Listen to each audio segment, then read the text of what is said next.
Hello guys, this is KC Patel and welcome to teachers factory.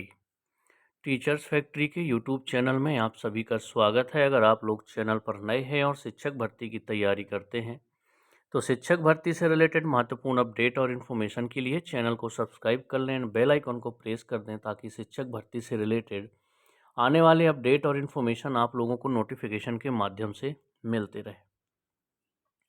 आज हम बात करने वाले हैं, ये एमपी हाई कोर्ट का एक नोटिस है जो इशू किया गया है आपका 20 जून 2023 को। तो कई चीज़ें गलत तरीके से फैलाई जा रही हैं कि इसमें बीएड को बाहर कर दिया, बीएड को बाहर कर दिया गया है ना, और डीएड वालों को प्राथमिकता दी जाएगी। तो पहले जो नोटिस आया है, जो भी इस तरह की इन्फॉर्मेशन देते हैं तो सबसे पहले उसे अच्छे से पढ़ लें। ये कोई आदेश नहीं है, ये एक नोटिस है और नोटिस दिया जाता है डिपार्टमेंट को या फिर उस बॉडी को जिसने एग्ज़ाम कंडक्ट करवाया है, नोटिफिकेशन निकाला है। ठीक है, तो इस नोटिस में है क्या, पॉइंट टू पॉइंट बात करेंगे। जो बीएड वाले हों चाहे डीएड वाले हों, एक एक लाइन आप लोग समझिएगा तो आपको सारी चीज़ें क्लियर हो जाएंगी।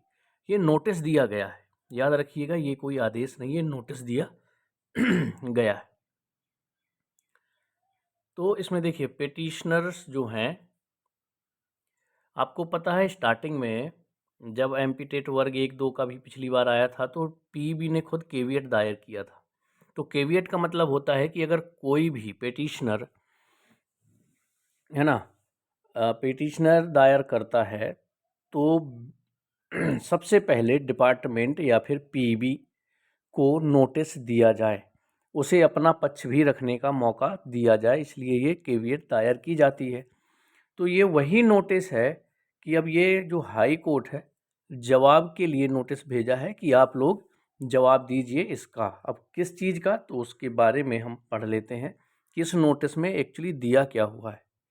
ठीक है, बीएड बाहर हो गया या समथिंग, ऐसी कोई बात नहीं है। जितने बीएड वाले हैं मैं उनको इसलिए बोल रहा हूँ कि परेशान हो जाते हैं, कोई भी यहाँ तक आ जाएगा या जिनको ज्वाइनिंग मिल चुकी है फर्स्ट काउंसलिंग में, तो वो बच्चे परेशानी में आ जाते हैं। तो परेशान बिल्कुल नहीं होना है, हम फैक्ट पर बात करेंगे, क्योंकि यहाँ पर अभी कुछ जो डीएड वाले होंगे वो कहेंगे कुछ नहीं, या तो आप बीएड वाले हैं या फिर आप बीएड के पक्ष में हैं, तो उससे कोई फ़र्क नहीं पड़ता, जिसको जो कहना है कहने दो। लेकिन जो इसमें लिखा हुआ है पॉइंट, मैं उनको पढ़ के बताऊँगा आपको कि इसमें कोई बाहर नहीं किया गया अभी, और ना ही ऐसा कोई आदेश आया, ये सिर्फ एक नोटिस है। चलिए शुरू करते हैं कि दिया क्या हुआ है। Counsel for the petitioner submit that petitioners are holding diploma in elementary education, मतलब जो petitioner हैं उन्होंने डीएलएड किया हुआ है, and the respondent have issued an advertisement for the post of primary teacher and they are appointing the persons having BEd qualification। और जो respondent है, मतलब कि जैसे आपकी पीईबी हो गई यहाँ पे रेस्पोंडेंट, उन्होंने एडवर्टीजमेंट जो निकाला था प्राइमरी टीचर का, they are appointing the persons having BEd qualifications, उसने अपॉइंट किया है किसको, जिन्होंने बीएड किया हुआ है। It is contended that they are over qualified and as per the NCTE guideline, समझिएगा, it is contended that they are overqualified and as per the NCTE guidelines, the BEd candidate can only be appointed when DLEd candidate are not available। अब इस line का मतलब समझिएगा, it is contended, उन्होंने तर्क क्या दिया है कि जो बीएड वाले कैंडिडेट हैं वो ओवर क्वालिफाइड है। इसके अलावा उन्होंने ये भी कहा है कि एनसीटीई की गाइडलाइन है कि बीएड कैंडिडेट को तभी लिया जाएगा जब डीएड के कैंडिडेट अवेलेबल ना हो। तो ये जो लिखा हुआ है एनसीटीई की गाइडलाइन, उन्होंने तर्क दिया है, हाई कोर्ट ने तर्क नहीं दिया, जो पेटिशनर हैं उन्होंने ये तर्क दिया है कि ये ओवर क्वालिफाइड है, और साथ ही साथ एनसीटीई की ऐसी गाइडलाइन है कि बीएड कैंडिडेट को तब लिया जाएगा जब डीएड के कैंडिडेट ना हो। तो ये भी गलत है, ये जो तर्क दिया गया है, एनसीटीई की ऐसी कोई भी गाइडलाइन नहीं है कि उसमें ये लिखा हो कि पहले डीएड को लिया जाएगा इसके बाद ही बीएड को लिया जाएगा।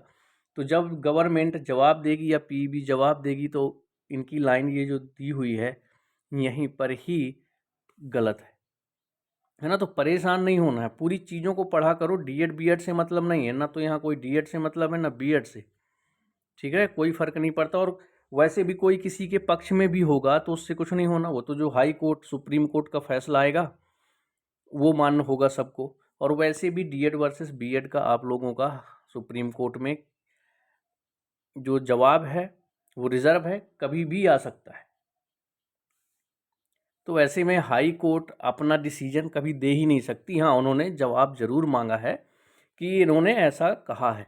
अब देखिए, ये मुझे ऑफिशियल तो नहीं मिला, मैं देखूंगा कि क्या ऑफिशियल हाई कोर्ट की वेबसाइट में ये नोटिस है या नहीं है। ठीक है, issue notice to be respondent, ये देखिए अब यहाँ पर समझिए, ये नोटिस दिया गया है उनके लिए, जैसे पीबी ने एग्ज़ाम करवाया तो ये पीबी के लिए नोटिस पहुँचाया गया है। By registered mode with in 7 days, returnable with in 4 weeks। मतलब इन्हें 7 days के अंदर क्या करना है, जवाब लिख के देना है इंदौर ब्रांच को, हाई कोर्ट की। एज एन, एक्चुअली इसमें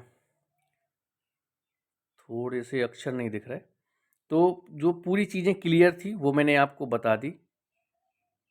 ये जो देखिए यहाँ पर,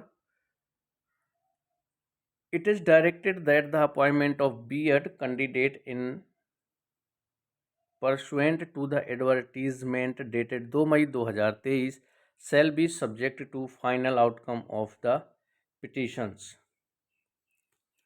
ठीक है, तो ये देखिए, पहले भी जब आपकी ये सेकेंड काउंसलिंग स्टार्ट हुई थी वर्ग 3 की, तो इसमें पहले ही लिख दिया गया था वही चीज़ कि ये भर्ती जो है ये क्या है, हाई कोर्ट के अंतरिम आदेश के अधीन है। और वही चीज़ उन्होंने नीचे लिखी है कि जब तक इसका कोई आउटकम नहीं निकल आता है तब तक ये भर्ती आपकी क्या रहेगी, हाई कोर्ट के अंतरिम आदेश के अधीन रहेगी। और उन्होंने जवाब मांगा है, तो ये चीज़ तो पहले भी लिखी हुई थी, तो इतना परेशान होने की ज़रूरत नहीं है। और आपको पता है अभी एनसीटी ने गाइडलाइन निकाली है एनईपी 2020 के अकॉर्डिंग कि अब प्राइमरी टीचर के लिए जो आपकी मिनिमम क्वालिफिकेशन होगी वो ग्रेजुएशन होगी, शायद आपने देखा हो। तो देखिए, हर चीज़ें बदल रही हैं और ये कोई मन का काम नहीं है। कोई अगर बॉडी है, सेंट्रल एजेंसी है ना, तो अगर वो रूल बनाती है तो वो मान्य भी सबको होगा। किसी को किसी चीज़ से प्रॉब्लम होती है तो वो लोग हाई कोर्ट सुप्रीम कोर्ट जाते हैं, वहाँ से फैसला आता है। तो ये चीज़ें होंगी। अब ये नोटिस वहाँ पर पहुँच जाएगा, पीबी के द्वारा जवाब दे दिया जाएगा। और जो मैं ये बता रहा हूँ, देखिए 2-3 पॉइंट इसमें है कि ये कोई लॉजिक नहीं होता कि ये ओवर क्वालिफाइड है। उसका रीज़न, क्योंकि आप किसी भी एग्ज़ाम में देख लीजिए, फिर तो जो 10th की जो एग्ज़ाम होता है 10th से, ग्रेजुएशन वाले अप्लाई नहीं करना चाहिए फिर उसमें, समझ पा रहे हैं। जैसे एसएससी हो, सीएचएसएल हो, सीजीएल हो, तो जो ग्रेजुएशन कर चुका है उसको एमटीएस फॉर्म फिल करने दिया जा रहा है, क्यों, वो तो ओवर क्वालिफाइड हो गए। फिर सीएचएसएल का क्यों देने दिया जा रहा है। जैसे एमपी की बात करें तो आपका वन रक्षक चल रहा है, तो उसमें भी एक मिनिमम क्वालिफिकेशन रख देनी चाहिए, है ना। तो ये चीज़ें ना लॉजिकली नहीं है कि ये अगर इनके पास बीएड है तो ये ओवर क्वालिफाइड हो गए, तो बिल्कुल परेशान ना हो। और ये एक नोटिस है और हाई कोर्ट के अधीन तो पहले से ये भर्ती है ही, जो भी डिसीजन होगा आगे आएगा। और डीएड वर्सेस बीएड में सुप्रीम कोर्ट का वैसे भी फैसला आने वाला है। जो भी सुप्रीम कोर्ट का फैसला होगा वो हर एक राज्य को मान्य होगा, ठीक है। तो चलिए, कोई भी डाउट होगा कमेंट्स में छोड़िएगा, मिलते हैं हम लोग नेक्स्ट वीडियो में। मैंने पूरा इसका मीनिंग बता दिया आपको कि इसमें लिखा क्या हुआ है। एक्चुअली ऐसा ये नहीं कहा उन्होंने कि इसको बाहर कर दिया जाएगा, ये कर दिया जाएगा। ये बताया गया है कि पिटिशनर ने ये लॉजिक दिया है, ये तर्क दिया है कि ये लोग बीएड वाले हैं जो ओवर क्वालिफाइड हैं, और एनसीटी की गाइडलाइन है कि पहले डीएड वाले कैंडिडेट को लिया जाएगा और बाद में बच जाती हैं अगर सीटें तो बीएड को लिया जाएगा। मैंने सीधे सिंपल भाषा में आपको समझा दिया। तो ये जो एनसीटी की गाइडलाइन के बारे में लिखा गया ये भी गलत है। एनसीटी की गाइडलाइन में ऐसा कहीं नहीं है कि डीएड को पहले ले लिया जाएगा, इसके बाद बची हुई सीटों पर बीएड को लिया जाएगा। ठीक है, तो इसका जब पी भी जवाब देगी तो इन सब चीज़ों का ध्यान देगी। चलिए मिलते हैं नेक्स्ट वीडियो में।